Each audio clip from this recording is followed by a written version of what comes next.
반갑습니다, 여러분. 오늘은 단백질 효과적으로 몸에 부담 안 깨게 그리고 가성비 있게 먹는 방법을 살펴보겠습니다. 단백질은 WPC, WPI, WPH 다양하게 있는데요. 오늘 메인으로 볼 성분은 카제인 단백질입니다. 이걸 다른 단백질에 섞어 드세요. 저는 주로 이렇게 WPI 또는 완두콩 단백질에 카제인을 섞어 먹습니다. WPI의 가격이 코로나로 인하여 굉장히 가파르게 오르고 이제는 점차 떨어지고 있는데요. 이 때문에 각 단백질 보충제 회사에서 WPI 5kg 제품을 안 내놓고 있습니다.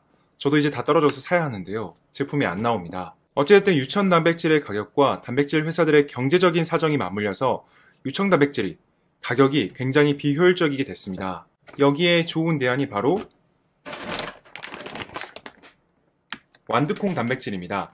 PEA 프로틴으로 식물성 단백질 중에서는 굉장히 우수한 편에 속합니다. 꼭 완두콩 단백질이 아니어도 됩니다. 저도 WPI를 먹고 있어 이걸로 오늘 방식을 같이 하셔도 됩니다. 오늘 살펴볼 방법은 카제인 단백질과 다른 단백질을 절반씩 섞어 먹는 겁니다.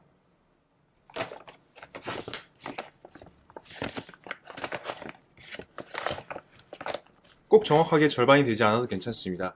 이렇게 보시면은 카제인 절반 집어넣고, 저는 요즘 완두콩을 먹고 있거든요.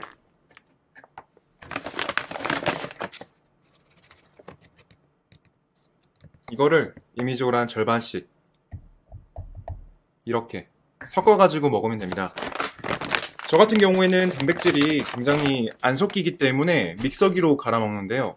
만약에 여러분들께서 일반적인 이렇게 쉐이커를 이용해서 드신다면은 물을 꼭 먼저 넣으시고 단백질을 후에 집어 넣으셔야 됩니다.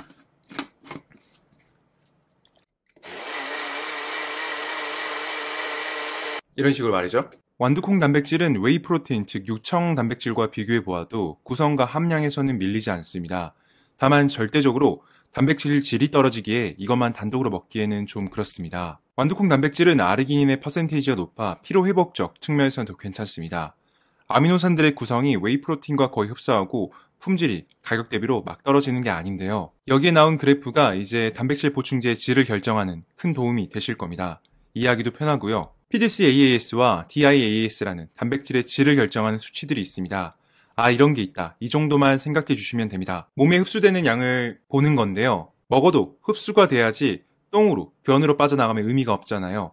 그걸 보는 건데 두 가지가 있다. 높으면 좋다. 영어로 써져 있구나. 이렇게 보시면 됩니다. 유천 단백질, 우리가 가장 많이 먹는 이 친구는 제일 일반적인 이유가 굉장히 질이 좋습니다. 흡수도 잘 되고요. 오늘 보고 있는 완두콩 단백질은 아쉽게도 다소 떨어집니다. 식물성 단백질인 대두 단백질이 그럼 더 나은 건데 왜 이걸로 안 가지? 하는데, 대두 단백질, 콩에는 이소플라본이라는 여성 호르몬 유사체인 이소플라본이 있습니다. 여성분들에게는 괜찮을 수 있겠습니다만 근력을 키우는 분들에게 피하는 게 더 나은 물질이죠. 이소플라본을 제거했다고는 하지만 공정상의 이유와 콩의 특성을 생각한다면, 그리고 단백질 보충제 한두 번 먹을 거 아닌 거를 고려한다면 대두 단백질은 후순위로 밀릴 수밖에 없습니다. 남성분들, 남성 호르몬 올려야지 여성 호르몬 오른다 생각하면 손도 대기 싫은 게 특징이죠. 단백질의 질 측면에서 카제인은 PDC-AAS, 여기서는 유천 단백질과 동급 DIAAS 지수에서는 더 높은 수치를 보이는데요. 완두콩 단백질의 다소 아쉬운 단백질 수치를 생각하면 둘을 함께 먹는다? 거의 중간에 가깝게 되는 걸 고려할 수 있습니다. 그래서 첫 번째,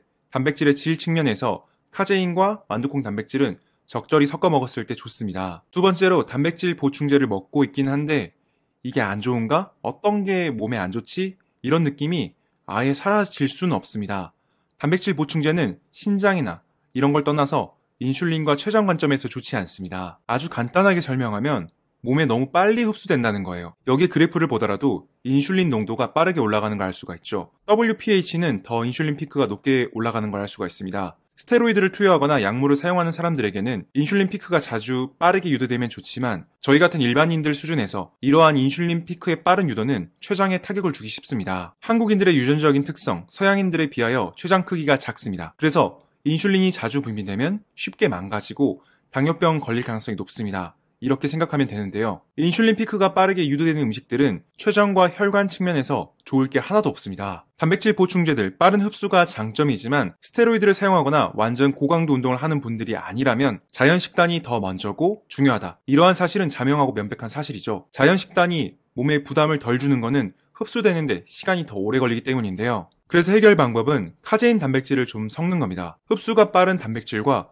흡수가 매우 느린 카제인 단백질을 섞게 되면 몸에 가해지는 부하를 줄일 수가 있습니다. WPI와 WPC의 경우 그래프에서도 쉽게 볼 수 있듯이 빠르게 몸에서 치고 빠집니다. 우리 몸이 흡수 이러다가 급하게 대응해야 하는 상황인데요. 카제인은 상대적으로 느립니다. 카제인은 위장 속에 들어가면 이렇게 동그랗게 뭉치는데요. 자기들끼리 뭉쳐있기에 소화하는데 최대 8시간이 걸립니다. 일반적인 식사들에서 느낄 수 있을 만한 소화 시간이죠. 그래서 저도 카제인 단백질을 기반으로 하여 유천 단백질 또는 완두콩 단백질을 절반씩 섞어 먹습니다. 절반 정도를 카제인으로 하시는 게 좋고 나머지는 원하시는 단백질로 하셔도 됩니다. 유천 단백질은 더 좋고요. 식물성을 원하신다면 완두콩 단백질도 좋습니다. 이런 건 개념이라고 보셔도 되는데요. 약물을 만들 때 자주 쓰는 기법이죠. 절반은 빠르게, 절반은 느리게 하여 몸에 가해지는 부하를 줄이고 더 효과적으로 하는 것인데요. 인위적으로 이렇게 하시면 더 좋습니다. 카제인 단백질의 경우 소화가 느리게 가급적 아침 또는 점심에 드시는 게 좋습니다.